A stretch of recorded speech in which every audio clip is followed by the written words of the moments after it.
Thoughts have to be shifted towards like abundance, prosperity, wealth. Things come to me naturally. Yep. And when you can shift towards that mindset, you're not thinking of, man, can I make it this month? You're thinking of like, how much can I make? Yeah. That's a different type of mindset that you have.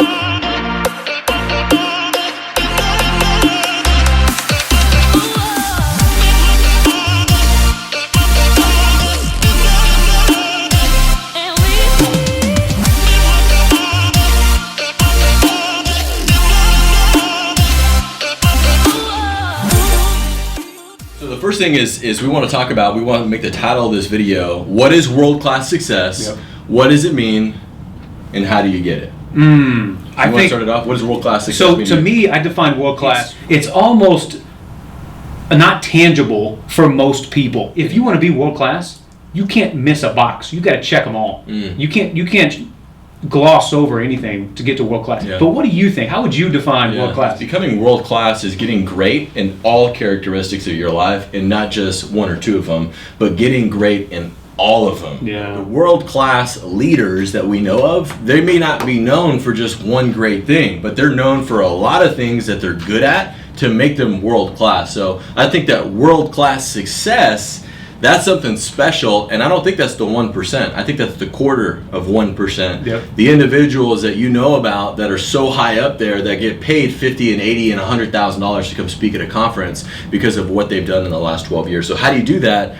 These 8 characteristics, we guarantee you. We're going to use the G word. Oh, he dropped the G word. Our lawyers are knocking on the door right now. Guarantee your success. So the first thing is desire. Having a big desire and a vision that's larger than you. It has to be about the people that you want to give back to, the people that you want to impact, then also the family that you have. Not just the immediate family, but the family that you're going to have in the future. That's the first thing, is having a desire and a vision that's so much bigger than you that like your success has to happen because too many people are counting on you. When you can get to that point where you feel like so many people are counting on me to do X, Y, and Z, like you start figuring out how to do stuff in ways that you never would have come up with before. Yes. Because you realize that you have to pull yourself out of that situation. A lot of high achievers, high performers reaching that world-class level, it's not about them at all. They don't have, they're the last person they think about because they know they're going to be fine. Yeah. But they want to take care of everybody else. Right. It's huge, man. Huge. Second is having a sense of urgency. Imagine if you're working, operating, and thinking as if you're 5 years behind. Like, think about it. What if you operated your life, your work, your business as if you were 5 years behind? Yeah. Like, what if you were 5 years behind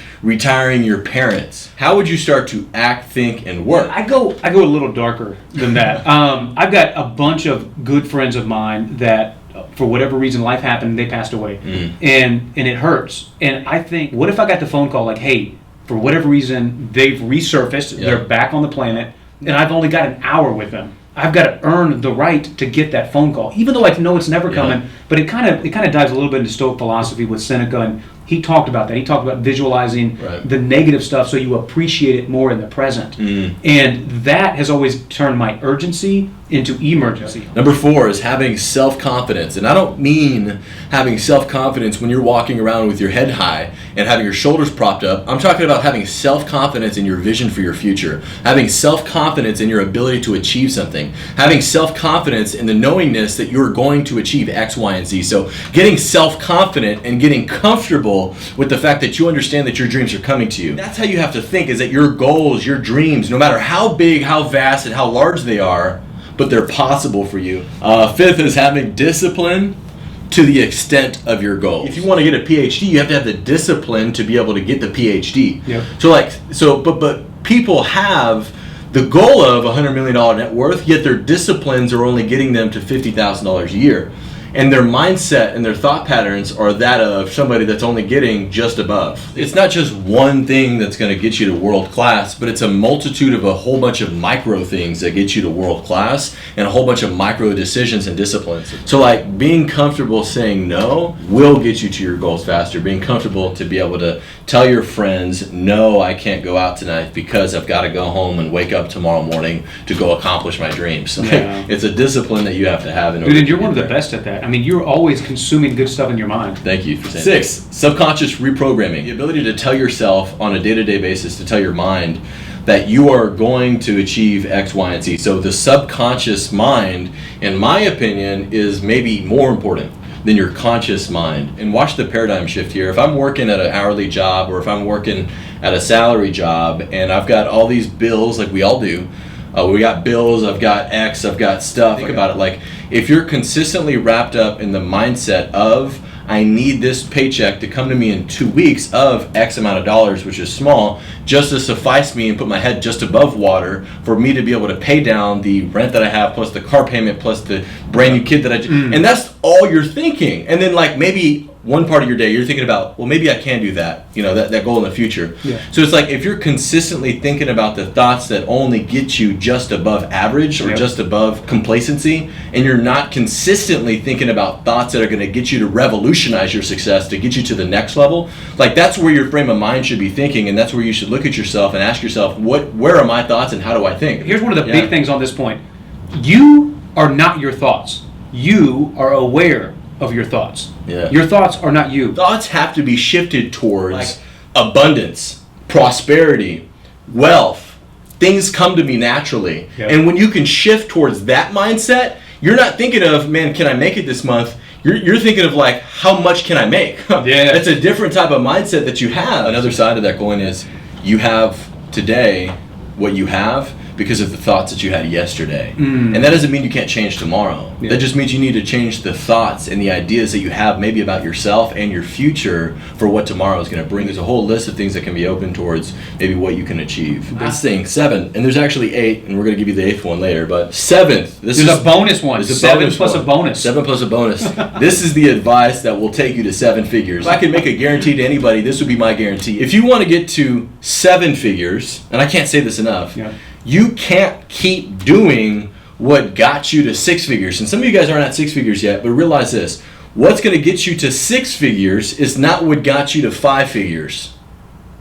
So what's going to get you to 7 figures is not what's going to get you to 6 figures. If you want to get to 7 figures, it's not just being a great salesperson, but it's having a great dream team. So you need a world-class dream team of individuals that are like yourself, that have the strengths where you have your weaknesses. I need to go hire people that can run my Facebook ad campaigns. I need to go hire people that can build my funnels and my landing pages and my email opt-ins and my conversion kits and like everything else that a 7-figure person needs of influencers that you guys already know about on social media. Grant Cardone or Tony Robbins or Eric Thomas or Lewis Howes or Jack Canfield or all these people that we know by name because of what they've been able to achieve through the team they've had. I don't have to take the 6 months or the $6,000 to go invest into the course that's going to teach me to do X and Y and Z when I could just hire them, eliminate all that stress for me, and focus on what I'm good at to get me to the next level. Absolutely. And I'm going to summarize all that in like 3 words. It's not the how, it's the who. Alex doesn't have to know how to do the things. He just needs to know who can do it for him. Yeah. That's a shortcut. The decisions that you're making today are affecting tomorrow's future. So, realize that every decision that you've made up to this point has gotten to where you're at. And if you want to get somewhere further, you're going to have to change some sort of decisions in your life. And it's not going to be easy, but I'm telling you, it's the most gratifying thing in the world when you set out for a mission and you finally achieve that mission. Whether it takes you 6 months or 6 years, it says... There's no better feeling in the world. I mean, maybe having kids, yes, and family and all that stuff, but man, when you put something in your mind and you make it happen, that's an incredible feeling. And then the eighth principle... As we wind down, we've only got 30 seconds left. What's number 8? The 8th principle is for you guys to figure out. It's a mystery because you guys are going to be on your own path. So the 8th thing is for you to be able to figure out on your own, because we're not going to be there at night when you're telling yourself that you can't do something. And so the 8th principle is us not knowing your life, not knowing your struggles, not knowing what you tell yourself on a day-to-day basis, not knowing where you're coming from and the family dysfunctions that you've had up to this point. We can't understand that, we can't conceptualize that, but we can tell you that there's people that have been in your shoes and in worse that have gotten to where you want to go and much further. You just got to be telling yourself more days than not that you can do it than most days telling yourself that you can't do it. Absolutely. And really, you don't always... I remember when I was starting out, I remember very deeply, I didn't always believe in myself. I didn't always have this belief in myself or in my abilities. And I want everybody that's watching this to borrow our belief in you. We may not be where you are in this moment, but along the journey, we've been somewhere. Yeah, and for sure. We're with you right now, and borrow our belief. I'll end with this. this final one, the eighth one, is really what it's going to take for you to win. But there's that old quote: champions are made in the gym and they're crowned in the ring. And so you need to be made behind the scenes when nobody's working, which is what character is. Character is who you are as a person when nobody's watching you. And so hopefully you have the discipline. Hopefully you apply these things. And if you apply those things, there's no doubt about your success.